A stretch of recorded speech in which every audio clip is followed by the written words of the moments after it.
Hey everyone, this is Chef. Today we're going to talk about support Spellbreaker rotations and skill usage in World vs. World.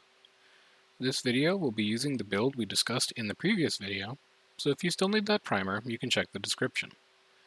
An effective Spellbreaker player maximizes their boon removal and crowd control effects, so this is what our rotation will try to accomplish. We'll start by looking at our weapon and profession rotation for a single fight, and then we'll break down some of the rotations and combos that we use, and best times to use our other skills. 4 and 2.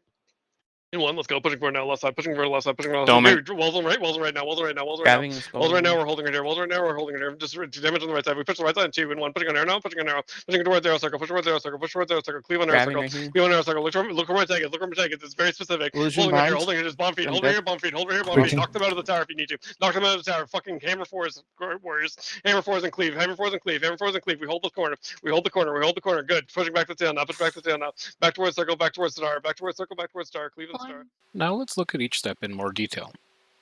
Spellbreaker is a little reactionary, and your rotation is going to change depending on the specific fight. In general, we always try and open in Sword Warhorn, using Warhorn 4 and 5 both to blast stealth if necessary, and for barrier and quickness on engage. Once we're in combat, we weapon swap to gain adrenaline, use Hammer 3, then we use our F1, Earthshaker, followed by our F2, Full Counter. Attacker's Insight refreshes F1 if we successfully proc Full Counter, so when this happens we use F1 again, then Hammer 4, then we weapon swap into Sword Warhorn. If you're unable to build initial adrenaline, either from weapon swapping too early or being too far away to use Hammer 3, your heal will also fill your adrenaline, and you can use this to initiate a fight as well. Your skill priorities in Sword Warhorn are your F1 skill, your Sword 2 Leap, and Warhorn 4 and 5. With fast hands, your weapon swap cooldowns are only 5 seconds, and your F1 and F2 skills are not much longer, so you'll want to try and get these 4 skills out as fast as possible before swapping back to Hammer. For your Sword F1, the most important part of the skill is the immobilization, and this triggers right as you cast the skill. You can cancel the rest of the channel by dodging, or just moving after the cast, then using Full Counter, and using and canceling F1 again to maximize the immobilization that you generate. Next, we'll take a look at our utility skills. One of the most important skills you have on Spellbreaker is Winds of Disenchantment, usually called Winds or Dome. Most groups using Spellbreakers will have a Dome order, which is the order that players should use their domes in to prevent them overlapping.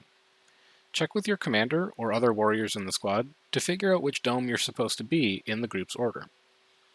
Dome has a long channel, even with quickness, and you want to make sure that you have enough stability to finish this channel without getting interrupted.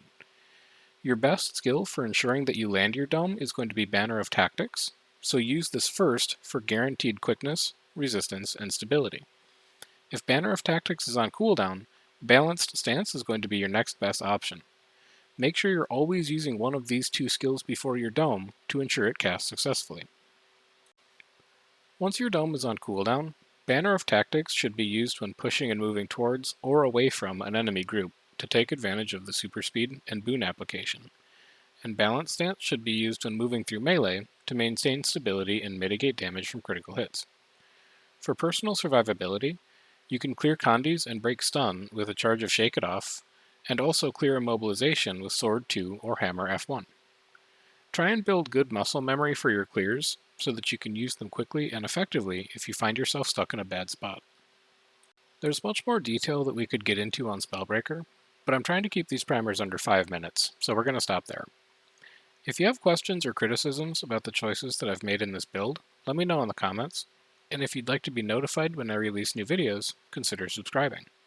You can also find me on Twitch if you would like to watch me play some of these builds in real time and ask questions there. But until then, I've been Chef, and enjoy the rest of your day.